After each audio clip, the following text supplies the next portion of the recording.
Walk into almost any LDS chapel in America today and sit quietly in the back row for a moment.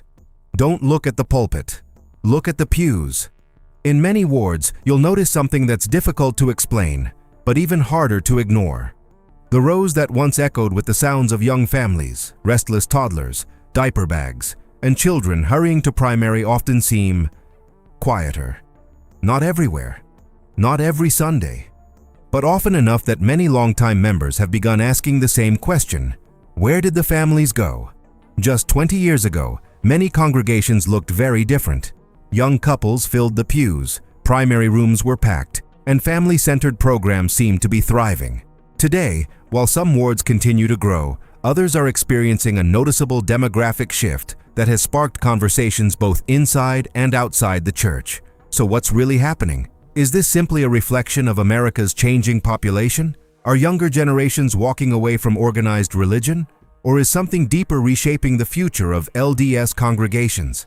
The answer isn't as simple as many people assume. It's not one controversy, one policy, or one single event. Instead, it's the result of several trends that have been quietly unfolding for years, and together, they tell a much bigger story.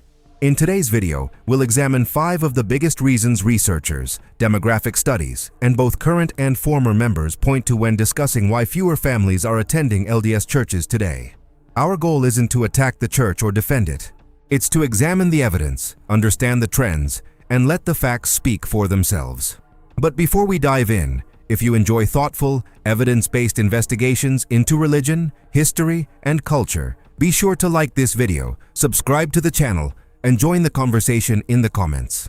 It really helps us continue creating content like this. And make sure you stay until the end, because the 5th reason may be the most significant of all, and it reaches far beyond the LDS Church itself. Let's get started. 1. The generation that didn't stay. Start with the single factor that shapes everything else, because without it, none of the other trends would carry the same weight. Generational retention. It's a dry, clinical phrase for something deeply human. The question of whether the children raised inside a faith choose to remain inside it once they're old enough to decide for themselves. For most of the church's modern history, the answer was a fairly reliable yes. Young people grew up active, served missions, married in the temple, and raised their own children in the same tradition. The cycle renewed itself generation after generation, and congregations stayed full because the pipeline never really stopped flowing. But that pipeline has narrowed. Like nearly every religious organization in the United States, the LDS Church now faces a stubborn challenge in holding on to its young adults as they cross the threshold into independent life. Think about what that threshold actually involves. College pulls young people away from home, often into environments where their beliefs are questioned or simply left behind in the rush of new experiences. Careers demand relocation, long hours, and a reshuffling of priorities that religious commitment doesn't always survive. Marriage, or the absence of it, changes the equation too, especially when a young member marries outside the faith or delays marriage well past the age their parents did. Somewhere along that path, a meaningful number of those who grew up fully active begin to drift. They attend less, then less again, and eventually some stop altogether. Here's why this matters so much more than a simple attendance dip. When a young adult steps away, they don't step away alone. They take a future household with them. Every young person who leaves is a set of children who will never sit in primary, a family that will never occupy a pew, a branch of the tree that quietly stops growing. The loss compounds. It doesn't subtract one member, it subtracts a lineage of participation that would have unfolded across decades. And over enough years, that compounding effect reshapes the entire character of a congregation, hollowing out the youngest layers first while the older, more established members remain. But retention is only the beginning of the story. Because even among the families who do stay, something else has changed, something that's happening quietly inside their own homes. And by the end of this video, you'll see how that private shift connects to a national pattern no denomination has figured out how to escape. 2. The shrinking family. For generations, one of the most recognizable features of Latter-day Saint life was the size of its families. Large households weren't just common, they were part of the culture's identity, a visible expression of deeply held beliefs about family, posterity, and eternal relationships. The image of the big Mormon family became something of a cultural signature, both inside and outside the faith. That image hasn't disappeared, but it has softened considerably. Across the United States, families of every background are having fewer children than they did 20 or 30 years ago. The reasons are familiar and largely economic and cultural. Raising children has grown more expensive. Careers demand more time. People marry later and start families later, which naturally limits how many children they end up having. And while Latter-day Saint families still tend to be larger than the national average, they have not remained immune to these forces. They followed the same downward curve, just from a higher starting point. The consequences ripple through a congregation in ways that are easy to see once you know where to look. Fewer children means smaller primary classes. Fewer youth means thinner ranks in the young men's and young women's programs each year. And a slower birth rate among active families means the generational engine that once powered the church's growth now turns more slowly than it did in previous decades. This isn't about anyone losing faith. A family can be completely devoted and still have 3 children where a generation ago they might have had 6. The belief remains intact. The math simply changes. And demographic math is relentless. It doesn't require a crisis or a controversy to reshape a congregation. It only requires time.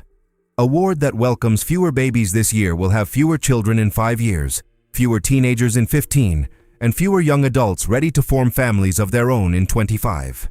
The effect is slow, almost invisible from one Sunday to the next, but it accumulates into exactly the kind of quiet emptiness we described at the very beginning. Smaller families today become smaller congregations tomorrow, and no amount of devotion can fully offset that arithmetic. 3. The answer in everyone's pocket. Now we arrive at the factor that may be the most transformative of all, and it's one that simply didn't exist in its current form a generation ago. Information. Specifically, the sheer, unrestricted, instantaneous availability of it. For most of history, exploring the deeper questions of one's faith required real effort.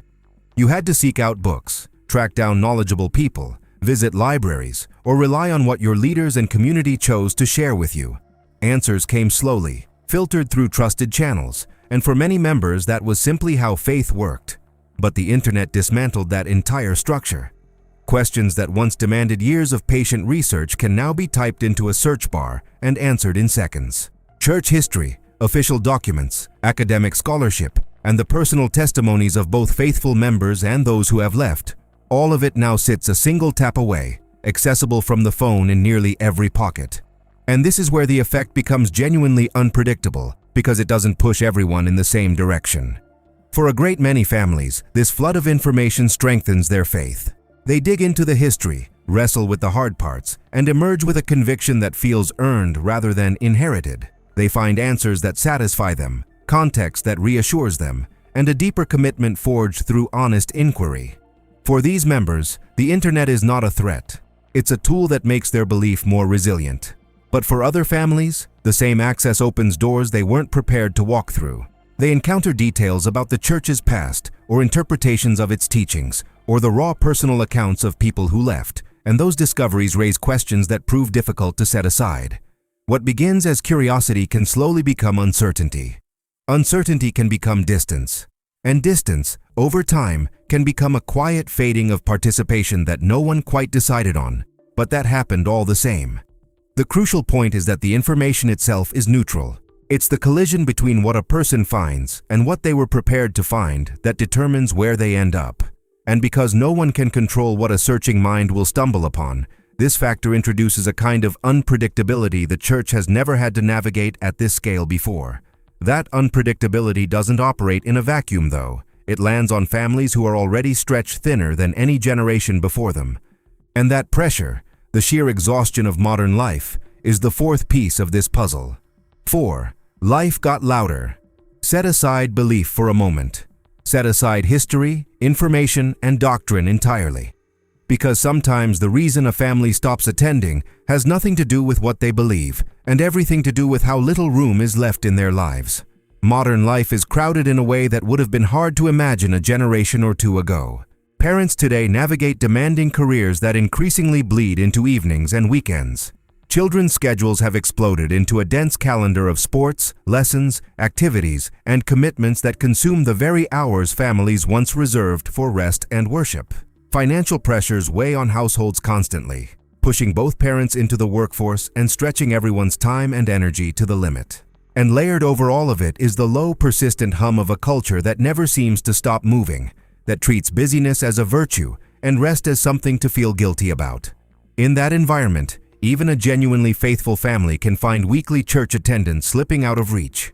It isn't a decision to leave. It's an accumulation of Sundays where something else won a small battle for the family's time. A tournament out of town, a shift that couldn't be traded, a rare free morning that an exhausted household simply needed for itself. None of these choices feels like abandoning the faith in the moment. But repeated across months and years, they add up to a pattern of reduced participation that looks, from the outside, exactly like decline. This is one of the most misunderstood factors of all, because it's so easy to mistake absence for disbelief. When a family's attendance grows sporadic, observers often assume their conviction has weakened. Sometimes that's true, but very often it isn't. Very often the belief remains completely intact, and what's eroded is simply the bandwidth to act on it consistently.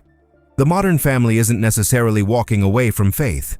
Sometimes it's just drowning in everything else, and church attendance becomes one of the casualties of a life with too many demands and too few hours. And that quiet erosion, multiplied across thousands of households, thins the pews just as surely as any crisis of belief. 5. A tide pulling everyone. Which brings us to the fifth and final factor, and the one that reframes everything we've discussed so far. Because for all the attention paid to the LDS Church specifically, the truth is that it is not facing this challenge alone, not even close. Across the United States, survey after survey has documented the same unmistakable trend. Younger generations are significantly less likely to identify with any organized religion than the generations that came before them. The fastest growing religious category in America isn't a denomination at all.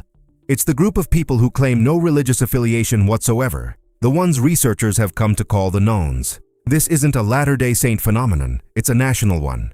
Christian denominations of nearly every kind, from Catholic parishes to evangelical megachurches to mainline Protestant congregations, have watched their participation numbers soften over the past 2 decades.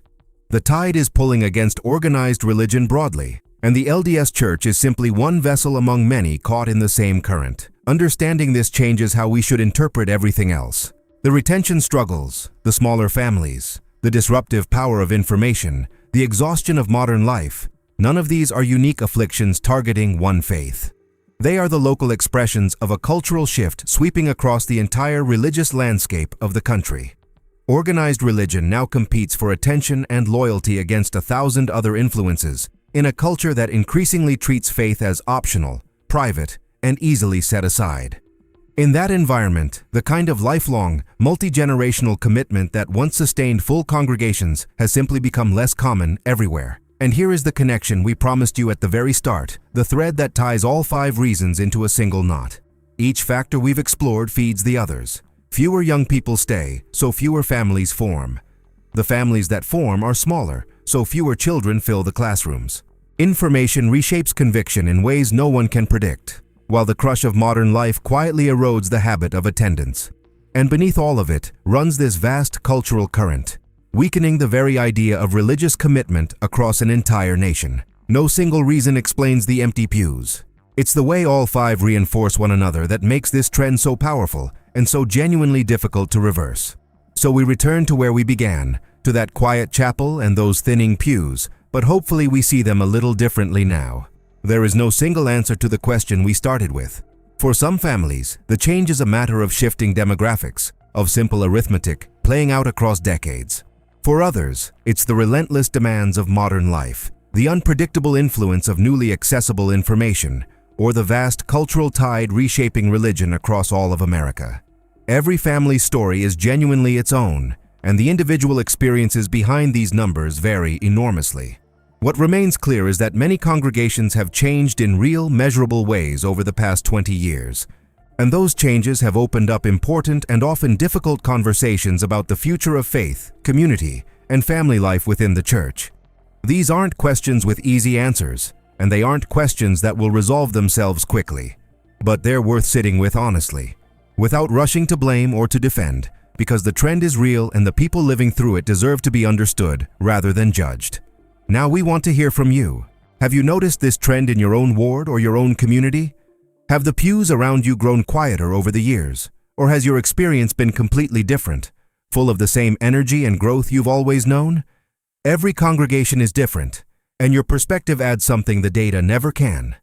Share your thoughts in the comments below. We read them, and these conversations are what make this channel worthwhile. If this video gave you something to think about, hit that like button, and if you haven't yet, subscribe so you don't miss what's coming next. As always, thank you for watching, and we'll see you in the next one.